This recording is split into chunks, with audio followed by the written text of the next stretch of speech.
Mes chers compatriotes, dans son adresse à la nation du 30 décembre 2021 dernier, à l'occasion de la présentation des vœux du Nouvel An, le chef de l'État Faure Eswazini Gnassingbé annonçait plusieurs mesures sociales vis-à-vis de certains secteurs d'activité.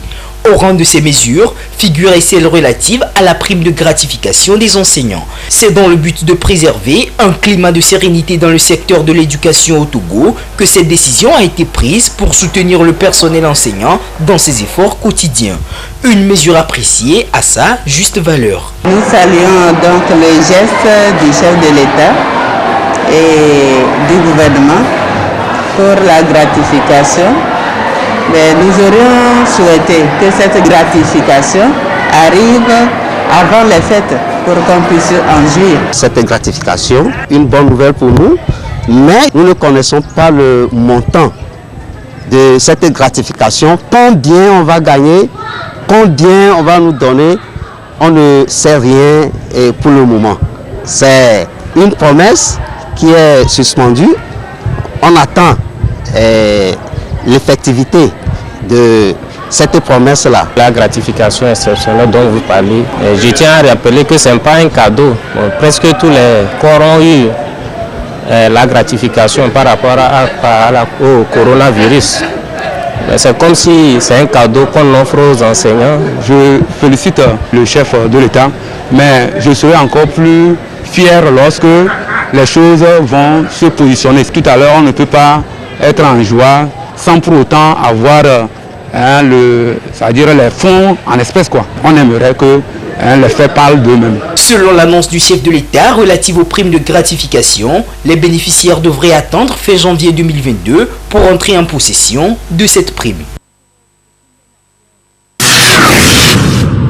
Avec les mesures... 3142 nouveaux cas en une semaine, avec en moyenne 300 cas par jour, contre 2014 cas la semaine précédente.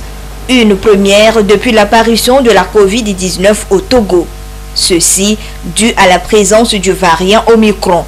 La courbe de contamination au Covid continue donc de s'accroître, et ce dans toutes les préfectures du pays, le Grand Lomé à la tête. Ce qui a nécessité le renforcement des contrôles au respect des mesures barrières et restrictives en vigueur. Si vous voyez dans les villes, et surtout à Lomé ici, la force s'est promenée pour gérer des situations, pour gérer ceux qui ne veulent pas respecter les mesures barrières. La meilleure prévention de cette maladie, nous la connaissons tous. C'est le respect des mesures barrières, et quand les cas deviennent critiques, le respect des mesures restrictives. Les mesures barrières, vous les connaissez, c'est ça que vous êtes en train de respecter ici. Tout le monde est avec son masque, tout le monde est un peu distant chacun pour éviter une contamination directe interhumaine. Mais aussi, les mesures restrictives, c'est de ça que nous luttons actuellement avec les funérailles, les mariages, les fêtes qui ont entraîné que les gens ont voulu fêter ensemble en ne respectant ni les mesures barrières, ni les mesures restrictives. C'est là qu'on doit lutter. Le respect scrupuleux de ces gestes et mesures permettra d'éviter le pire au Togo. Selon la coordination nationale de riposte au Covid-19, même si la situation est sous contrôle au CHR Lomé commune, il y a des cas graves et des décès. Des cas qui concernent beaucoup plus les personnes non vaccinées avec comorbidité. Avant que les contaminations ne reprennent et commencent par remonter, nous étions à 1, 2, voire 0 cas au CHR Lomé commune. Maintenant, nous sommes à 31 cas, avec 3 cas critiques. C'est parmi ces cas que vous entendrez les décès. Il y a 17 cas sévères. Parmi ces 17 cas, c'est ceux-là, parmi eux, que certains montent vers les cas critiques. Et les cas modérés qui sont gérables, mais attention, parmi eux aussi, certains peuvent aller vers les cas sévères. Dans ces chiffres, les cas critiques et les cas sévères sont en réanimation. Avoir le chiffre de plus de 3000 et que nous avons seulement que 31 cas au CHR Lomé Commune, tous les autres cas, ce qui veut dire que vont bien. Donc, le vaccin marche. Cette semaine plutôt, on a eu 5 décès. Et il y a eu des décès ailleurs. Mais simplement, avec la vaccination, quand on fait ratio nombre de cas au décès, on se rend compte qu'on est avantagé actuellement parce qu'il y a eu la vaccination. La vaccination s'ouvre donc. À ce jour, le Togo compte 35% de vaccinés à la première dose, 26% pour les 2 doses et pour la dose de rappel, ils sont 2160.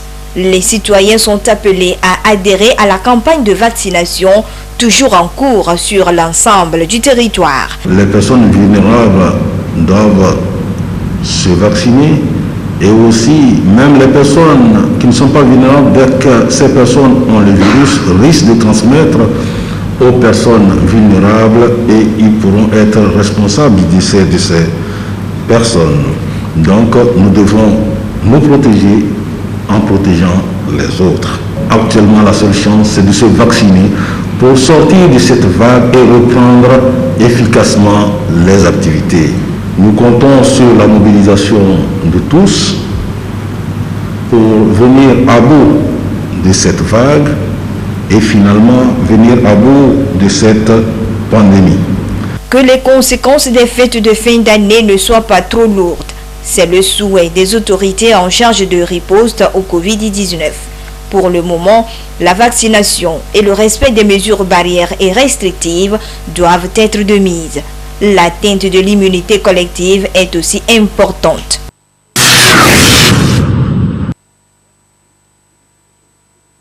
Toute personne a droit à l'éducation et à l'apprentissage. Les personnes en situation de handicap, à l'instar des aveugles et des malvoyants, ne sont pas privées de ce droit. Malgré leur situation de vulnérabilité et de marginalisation, elles sont des milliers de personnes aveugles et malvoyants à avoir accès à l'éducation et à l'apprentissage. Tout ceci a été possible grâce à l'écriture braille qui permet à ces aveugles et malvoyants d'écrire et de lire, bref, de se former. Vu l'importance de cette écriture en relief, l'Union mondiale des aveugles a décidé d'instituer le 4 janvier, journée mondiale du braille. Au Togo, il existe plusieurs centres de formation et elles sont nombreuses ces personnes aveugles à bénéficier et à avoir accès à l'éducation. On a à peu près une dizaine de centres. Par exemple, à Lomé, ici, nous avons 2 centres, sans oublier le centre de Togoville et Palimé, qui sont les grands centres. On a 2 centres à Sokodé, un centre à Kara et des petites structures comme ça un peu partout dans le pays. L'écriture braille a apporté beaucoup à l'éducation et à l'apprentissage des non-voyants et il est important de les valoriser. La situation dans les centres d'enseignement spécialisés pour les non-voyants s'est améliorée avec la poursuite des études au niveau universitaire par certains non-voyants. L'intégration a commencé depuis 1986. Le programme d'intégration consiste à intégrer le non-voyant dans un établissement ordinaire. Et l'élève non-voyant et voyant sont dans la même classe. Ils n'ont plus besoin d'un encadreur spécialisé. Mais l'enseignant, si c'est déjà à l'école primaire ou secondaire, l'enseignant là est initié à l'écriture braille pour être en mesure de prendre l'élève non-voyant et l'élève voyant en charge. Pour accompagner les handicapés visuels et promouvoir l'écriture braille, des défis sont à relever. Nous devons valoriser l'écriture braille qui a permis aux non-voyants du monde entier à vaincre la nuit, cette nuit très noire là, dans laquelle les non-voyants étaient plongés. Les défis restent à relever. D'abord, il y a les parents qui jusqu'à aujourd'hui ont de réticences à envoyer librement leurs enfants handicapés de la vue dans ces structures d'accueil. Au niveau des centres même, jusqu'à ce jour, l'État togolais n'a pas encore construit un centre ou une structure d'accueil pour les personnes handicapées de la vue.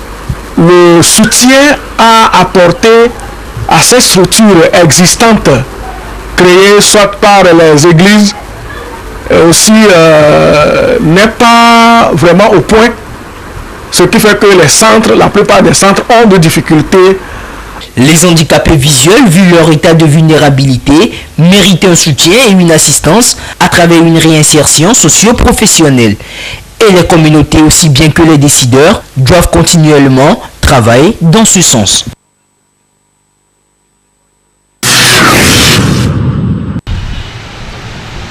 Akuba Dampetini et Elise DJ Dimé ont choisi d'embrasser le métier de pavage et sont à l'étape d'apprentissage. Ici, sur ce chantier, elles sont en plein travaux de dépôt de pavés, accompagnées de leur patron et les autres ouvriers du groupe. Autrefois réservée qu'aux garçons, cette activité, comme bien d'autres dans le secteur de BTP, accueille de plus en plus de filles.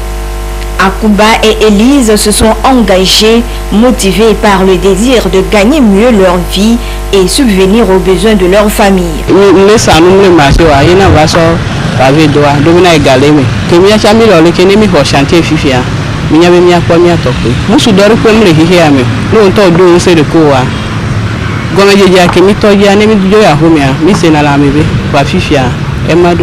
commencement, c'était pas facile. Mais maintenant, comme on est habitué, là, je vois que c'est facile pour moi. N'importe quel travail que toi-même tu vois, je peux faire. Moi, je rentre pour essayer. Si ce que je peux, je fais. Pour le moment, le travail, là, je vois, c'est pas trop difficile comme ça. Elles sont à près de 2 ans de formation et bénéficient heureusement d'un bon encadrement de la part de leur patron, ce qui leur permet d'assimiler les techniques de pavage. Nous tous, on travaille, il n'y a pas de problème là-bas. Il prend un peu de temps pour nous montrer comment faire. Si on arrive, on étale le sable. Après, on prend la règle, on tire. Après, fini de tirer, on commence à poser les pavés. Avant de commencer à poser les pavés, on prend les mesures. Il y avait certains travaux que le patron, même comme il voit que nous sommes des femmes, il ne nous donne pas. Nous-mêmes, on forçait pour faire des autres jusqu'à il nous a dit, ah, ok, comme on a habitué, on fait. Il y a le patron, il fait la minute.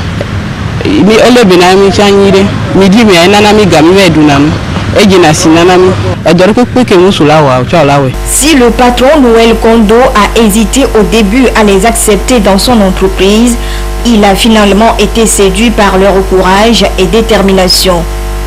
Aujourd'hui, elles font leurs preuves et sont bien appréciées. Elles font le même travail que les hommes. Les femmes, elles font plus que ça. Je les ai essayées pendant des semaines. J'ai vu que peut-être les coups.